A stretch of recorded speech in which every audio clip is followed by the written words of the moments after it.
Bonjour à chacun et à chacune d'entre vous. Ici Paul-André Durocher, archevêque de Gatineau. Ce 1er novembre, fête de tous les saints, nous sommes toujours en zone rouge dans la ville de Gatineau et quelques régions environnantes. Pour cette raison, plusieurs d'entre vous n'avaient pas l'occasion de vous rendre à la paroisse pour célébrer la messe. C'est pour ça que je vous offre ce temps de lecture des textes d'aujourd'hui, une réflexion sur ces textes et un petit moment de prière, que cet exercice puisse animer votre ressourcement en ce jour du Seigneur. Aujourd'hui, 1er novembre, c'est la fête de tous les saints, une grande fête qui commémore la mémoire de tous ceux, de tous celles qui sont morts dans la paix du Christ et qui se retrouvent dans la gloire de Dieu. C'est une fête pleine d'espérance en ce début du mois de novembre. Et c'est certain qu'en ce temps de pandémie, nous avons besoin de toutes les sources d'espérance que nous pouvons trouver. Réjouissons-nous à la fête de tous les saints et commençons avec la prière de ce jour pour la fête de tous les saints.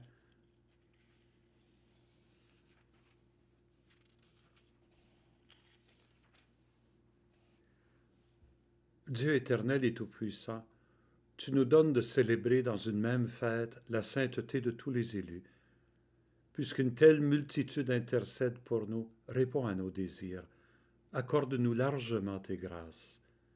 Par Jésus-Christ, ton Fils unique, notre Seigneur, qui vit et règne avec toi dans l'unité du Saint-Esprit, Dieu pour les siècles des siècles. Amen. La première lecture de ce jour est tirée du dernier livre de la Bible, l'Apocalypse de Saint Jean. Le livre de l'Apocalypse se présente comme une immense fresque, une série de songes qu'aurait eu l'apôtre Jean sur l'île de Patmos en Turquie. Nous lisons un bout qui entrevoit, on pourrait dire, la liturgie céleste. Les saints, les anges entourant le trône de Dieu au ciel, acclamant et louant le Seigneur. Cette scène se veut une scène qui annonce l'espérance du monde à venir. Écoutons le texte de l'Apocalypse. Moi, Jean, j'ai vu un ange qui montait du côté où le soleil se lève, avec le sceau qui imprime la marque du Dieu vivant. D'une voix forte, il cria aux 4 anges qui avaient reçu le pouvoir de faire du mal à la terre et à la mer, ne faites pas de mal à la terre, ni à la mer, ni aux arbres, avant que nous ayons marqué du sceau le front des serviteurs de notre Dieu. Et j'entendis le nombre de ceux qui étaient marqués du sceau. Ils étaient 144 000 de toutes les tribus des fils d'Israël. Après cela, j'ai vu, et voici une foule immense que nul ne pouvait dénombrer, une foule de toutes nations, tribus, peuples et langues. Ils se tenaient debout devant le trône et devant l'agneau, vêtus de robes blanches, avec des palmes à la main. Et ils s'écriaient d'une voix forte, « Le salut appartient à notre Dieu qui siège sur le trône et à l'agneau. » Tous les anges se tenaient debout autour du trône, autour des anciens et des 4 vivants. Se jetant devant le trône face contre terre, ils se prosternèrent devant Dieu. Et ils disaient « Amen ». Louange, gloire, sagesse et action de grâce, honneur, puissance et force à notre Dieu pour les siècles des siècles. Amen. L'un des anciens prit alors la parole et me dit, « Ces gens vêtus de robes blanches, qui sont-ils et d'où viennent-ils » Je lui répondis, « Mon Seigneur, toi tu le sais. » Il me dit, « Ceux-là viennent de la grande épreuve. Ils ont lavé leurs robes, ils les ont blanchies par le sang de l'agneau. » Parole du Seigneur. Nous rendons gloire à Dieu. Il y a beaucoup de chrétiens, de chrétiennes qui essaient de voir le livre de l'Apocalypse comme un livre qui prédit l'avenir. Ils essaient de décoder ce livre pour être capable de voir qu'est-ce qui va arriver dans les prochains mois, les prochaines années de notre époque. De fait, depuis 2000 ans, il y a des chrétiens et des chrétiennes qui essaient de faire ça. Mais nous savons dans la tradition de l'Église, la grande tradition, que ce texte ne concerne pas l'avenir, mais le présent de Jean. Ce texte était écrit pour les gens de son époque, qui vivaient une grande persécution, une grande souffrance. Et le but du livre était de montrer que malgré la défaite apparente des chrétiens et des chrétiennes, ils sont les grands vainqueurs, parce que l'agneau qui a été égorgé, Jésus, il est ressuscité, il est vivant dans la gloire du Père. Et avec lui, tous ceux qui meurent comme lui, comme pour la foi, comme martyrs, eux aussi sont dans la gloire avec lui. Voilà ce que le message de Jean veut annoncer. La victoire du Christ maintenant dans une situation où nous semblons vivre une tragédie, une terrible tragédie. Lorsque Jean dit j'entendis le nombre de ceux qui étaient marqués du sceau, donc le signe de l'amour de Dieu, ils étaient 144 000 de toutes les tribus des fils d'Israël. Rappelons-nous que Saint Paul, le sceau correspond pour lui au don de l'Esprit Saint. L'Esprit, c'est le sceau que Dieu a mis sur nous. Ne cherchons pas de marque, ne cherchons pas de virus comme il y en a qui pensent présentement. Non, c'est l'Esprit qui nous habite. Voilà le sceau. Et pourquoi 144 000? C'est un chiffre symbolique. 144 000, c'est 12 fois 12, 144 fois 1000. 12, c'est le nombre des tribus d'Israël, le nombre des apôtres aussi. Ça représente le peuple de Dieu. Et 12 fois 12, c'est comme le peuple de Dieu qui est rendu immense. Fois 1000, mais alors, c'est pratiquement sans limite. Et de fait, dans les phrases suivantes, Saint Jean continue, et voici une foule immense que nul ne pouvait dénombrer. Voilà, ce chiffre de 144 000, il représente, on pourrait dire, la grande multitude des hommes et des femmes qui vivent dans l'amour de Dieu, qui se retrouvent dans sa gloire. Nous pouvons espérer, nous avons le droit d'espérer que ce soit toute l'humanité. Nous ne le savons pas, mais nous pouvons toujours l'espérer, n'est-ce pas?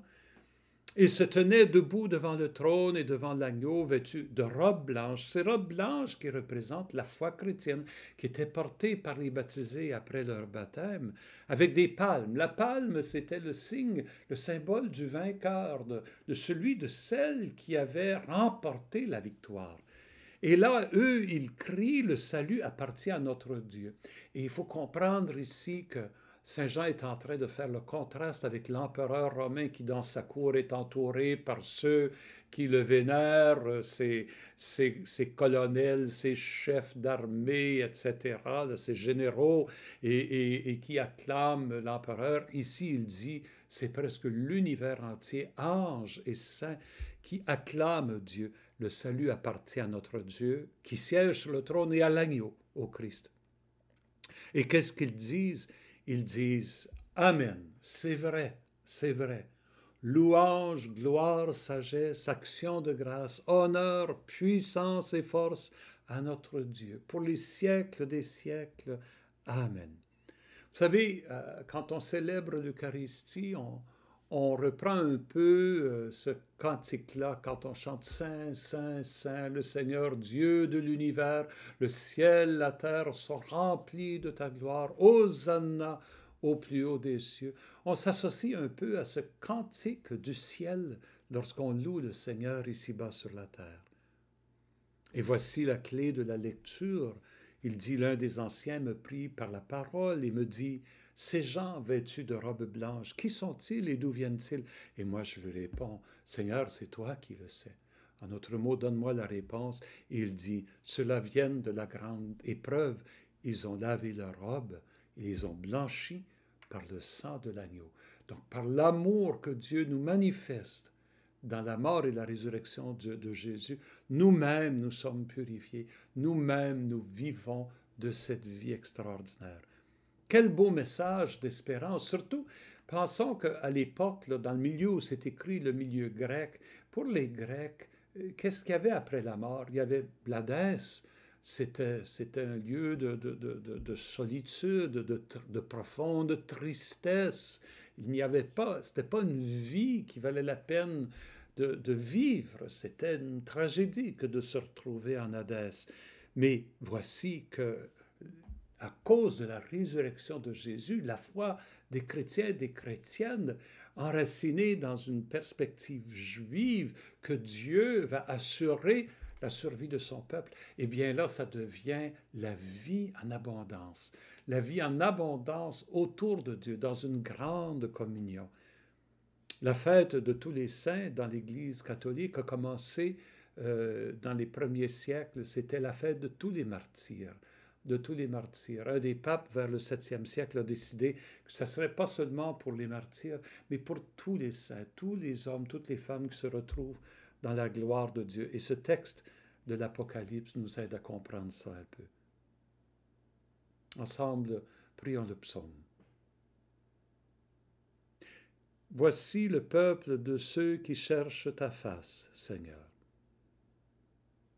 Au Seigneur le monde et sa richesse, la terre et tous ses habitants. C'est lui qui l'a fondée sur les mers et la garde inébranlable sur les flots. Voici le peuple de ceux qui cherchent ta face, Seigneur. Qui peut gravir la montagne du Seigneur et se tenir dans le lieu saint? L'homme au cœur pur, aux mains innocentes, qui ne livre pas son âme aux idoles. Voici le peuple de ceux qui cherchent ta face, Seigneur. Il obtient du Seigneur la bénédiction et de Dieu, son Sauveur, la justice. Voici le peuple de ceux qui le cherchent. Voici Jacob qui recherche ta face. Voici le peuple de ceux qui cherchent ta face, Seigneur.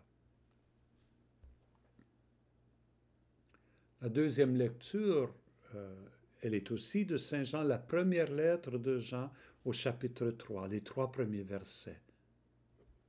Bien-aimés, voyez quel grand amour nous a donné le Père pour que nous soyons appelés enfants de Dieu. Et nous le sommes. Voici pourquoi le monde ne nous connaît pas, c'est qu'il n'a pas connu Dieu. Bien-aimés, dès maintenant nous sommes enfants de Dieu, mais ce que nous serons n'a pas encore été manifesté. Nous le savons. Quand cela sera manifesté, nous lui serons semblables, car nous le verrons tel qu'il est. Et quiconque met en lui une telle espérance sera pur comme lui-même est pur. Parole du Seigneur. Nous rendons grâce à Dieu. Dans la lettre de Saint Jean, le thème de l'amour que Dieu a pour nous, l'agapé que Dieu a pour son peuple revient continuellement. Et qu'est-ce que ce grand amour-là fait? Quel est l'objet de cet amour-là? Jean nous dit, c'est que nous soyons appelés, que nous ayons le nom d'enfants de Dieu. Avec Jésus, le Fils unique, nous devenons fils et filles. Et Saint Jean dit, c'est pas seulement le nom, mais le nom dans toute sa force. Nous le sommes, que nous soyons appelés enfants de Dieu, et nous le sommes. En d'autres mots, nous sommes de sa race. Et de la même façon que un enfant ressemble à son père et à sa mère, de même façon, nous sommes appelés à ressembler à Dieu. Et ce n'est pas fini, ce n'est pas achevé. Hein? Il dit, quand nous le verrons, alors nous lui serons complètement semblables. Il y a une drôle de phrase ici. Le monde ne nous connaît pas, c'est qu'il n'a pas connu Dieu.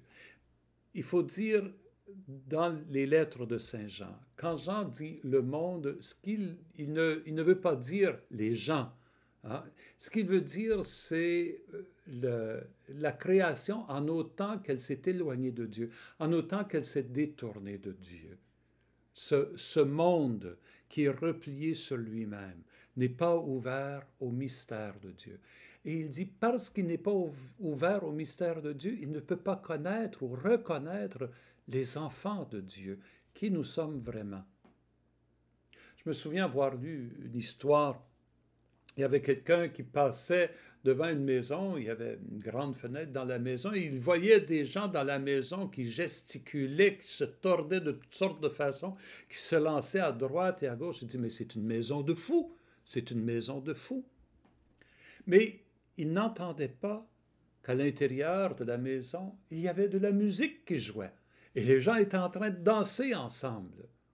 Parce qu'ils n'entendaient pas la musique, ils ne pouvaient pas comprendre ce qu'ils voyaient.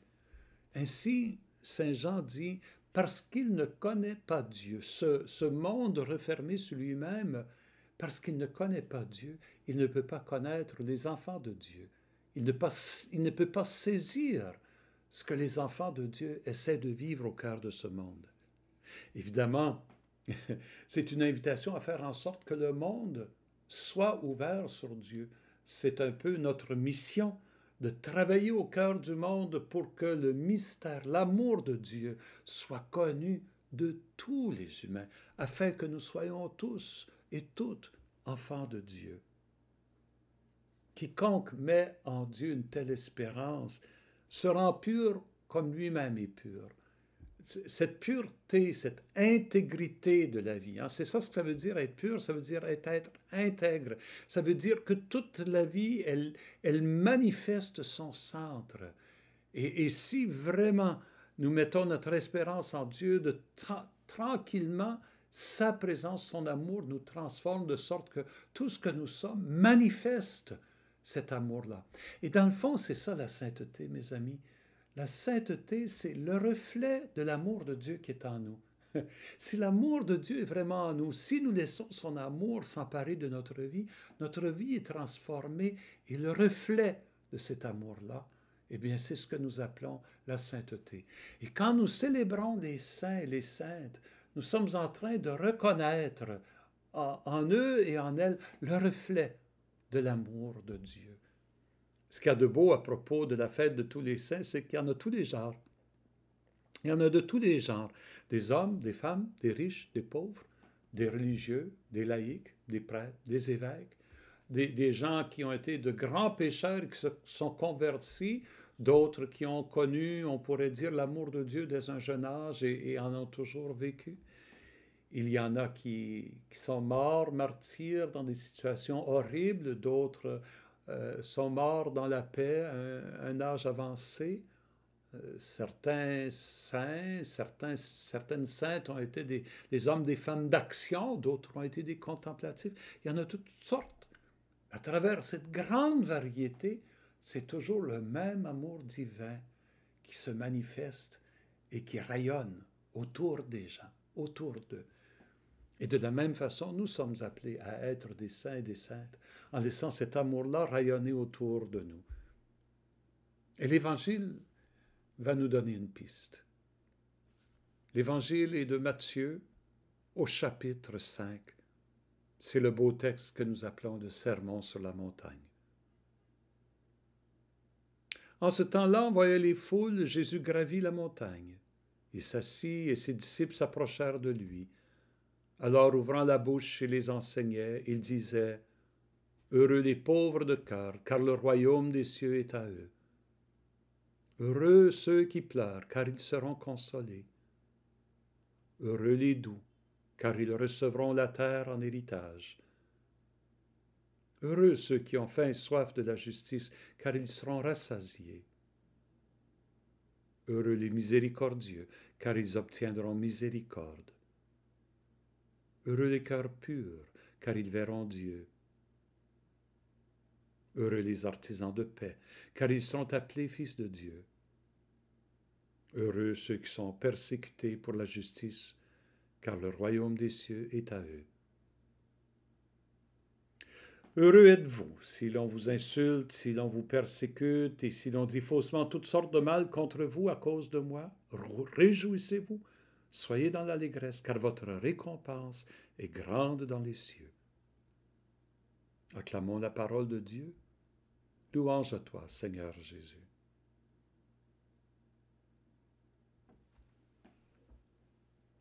Souvent, quand on lit les béatitudes, on pense qu'il s'agit d'une leçon de morale. Voici ce que des chrétiens et des chrétiennes devraient être. Alors, essayez d'être comme ça.